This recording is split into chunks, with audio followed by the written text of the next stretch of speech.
Zara ni jenis yang suka bercakap, menegur pelajar lain secara baik, dan dia pun kadang-kadang bercakap juga dan bertegur dengan Zara. Ada pelajar yang tidak suka Zara sebab Zara ni mencatat nama pelajar yang tidak pergi solat jemaah di musola. Okay, so ada yang tidak suka dengan arwah sebab itu dia cakap. Zara telah ketuk pintu dom saksi ini, bagi salam dan minta izin untuk masuk ke dalam dom. Okay. Dom ni dia 4 segi. Dia ada 6 katil double decker. So dia ada 3, 1, 2, 3. So Zara tu masuk ke dalam. Di celah-celah katil double decker ni ada locker. Okay, 3 bersusun. Zara masuk ke dalam katil yang paling hujung. Dia duduk bersila di lantai, di depan locker, di ruang antara dinding belah kiri dan katil belah kanan dia. Belakang dia locker. So tempat tu bukan besar, tempat tu sempit. Masa itu dia nampak macam Zara dalam keadaan takut. Okay.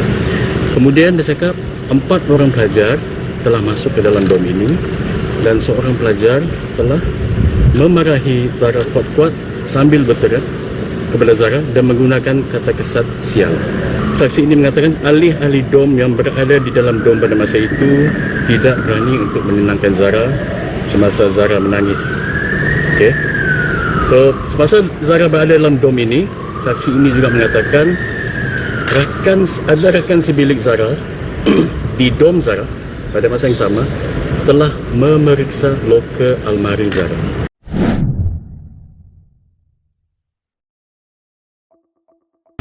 Hari ini inquest telah diteruskan, iaitu keterangan deponen ke-15, iaitu saksi kanak-kanak yang ke-7.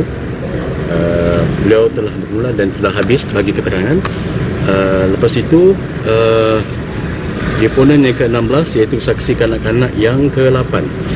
Dia sudah mula tadi tetapi belum habis. Okey, belum habis lagi. So ringkasan keterangan saksi kanak-kanak yang ke-7 adalah dia sedikit sebanyak mengisahkanlah jalan cerita yang berlaku pada malam kejadian. Dia mengatakan bahawa Zara ni seorang pelajar yang ceria. Okay. Dari segi watak Zara ni jenis yang suka bercakap, menegur pelajar lain secara baik, dan dia pun kadang-kadang bercakap juga dan bertegur dengan Zara. Dan dia juga mengesahkan bahawa Zara ingin menjadi badar, iaitu pengawas surau. Okey. Dan dia kata disebabkan oleh perwatakan Zara ni, ada juga yang tidak suka Zara. Kami tanya kenapa. Dia cakap ada pelajar yang tidak suka Zara sebab Zara ni mencatat nama pelajar yang tidak pergi solat jemaah di musola. Okay. So ada yang tidak suka dengan arwah sebab itu dia cakap. Okey, so saksi mengatakan pada 15 Julai 2025 Zara telah datang ke bilik dom dia. Zara telah ketuk pintu dom saksi ini, bagi salam dan minta izin untuk masuk ke dalam dom. Okey.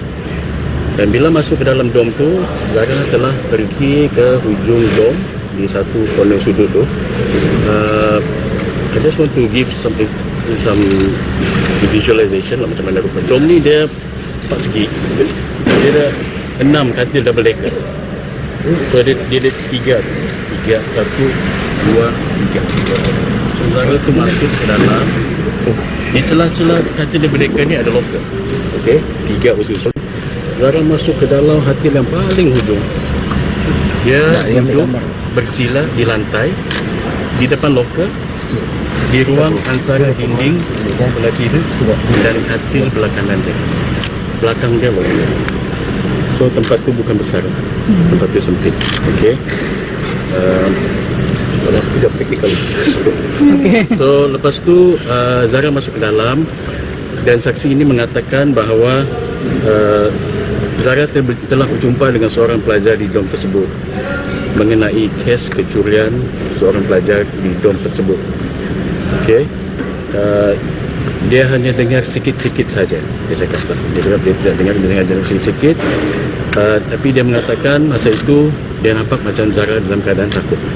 Okay. Kemudian dia cakap 4 orang pelajar telah masuk ke dalam dom ini dan seorang pelajar telah memarahi Zara kuat-kuat sambil berteriak kepada Zara dan menggunakan kata kesat sial. Okey. Dan ada juga pelajar lain yang tegur arwah Zara. Okey. Saksi mengatakan keadaan pelajar-pelajar yang memarahi Zara sebagai pada masa itu adalah garang. That's the word used, garang. Dan saksi ini mengatakan ahli-ahli dom yang berada di dalam dom pada masa itu tidak berani untuk menenangkan Zara semasa Zara menangis. Okey. So, semasa Zara berada dalam dom ini, saksi ini juga mengatakan rakan sebilik Zara di dom Zara pada masa yang sama telah memeriksa loker almari Zara. Okey. Dan menjumpai pin bendera milik pelajar lain. Dan menurut saksi ini, sebab itulah pelajar itu marah. Okay, so itu ringkasan dia punya testimoni lah hari ini ya. So pelajar yang saksi ke-8, dia punya terang belum habis lagi. So kami pun tidak mau give some update atau komen. Itu tunggu next week. Sebab inquest ni sudah hari ni last untuk minggu ni. Yes. Akan bermula balik 7 hari bulan Oktober next week. Okay. Perkembangan lain,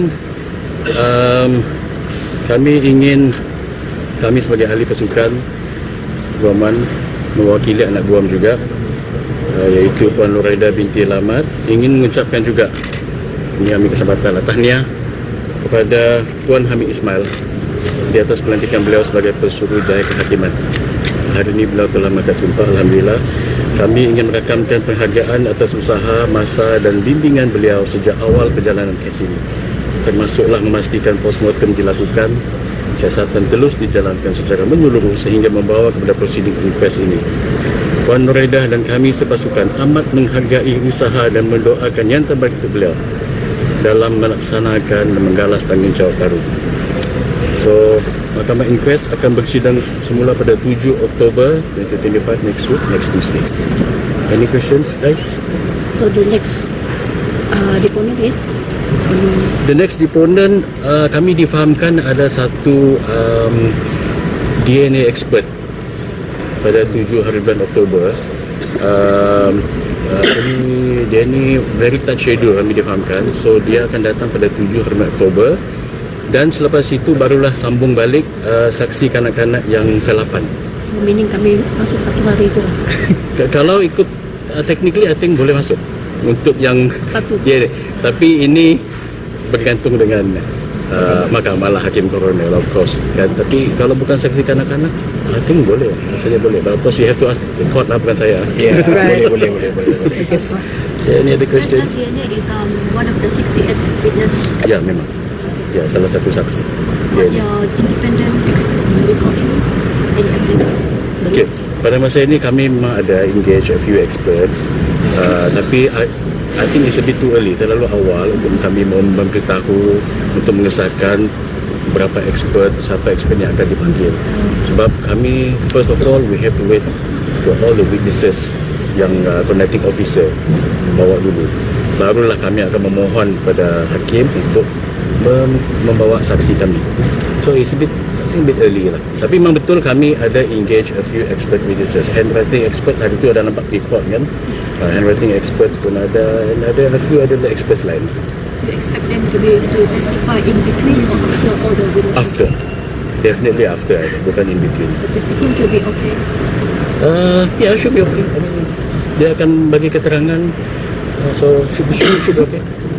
Kita kena beri laluan kepada connecting officer lah. Dia akan bawa saksi dia semua lah. So we have to give way to that. Okay, thank you. Thank you, sir. Thank you. See you all. See you all next week. Yeah. Terima kasih kerana menonton. Kalau anda suka video ini, jangan lupa untuk like, share dan subscribe. Kita jumpa lagi dalam video akan datang.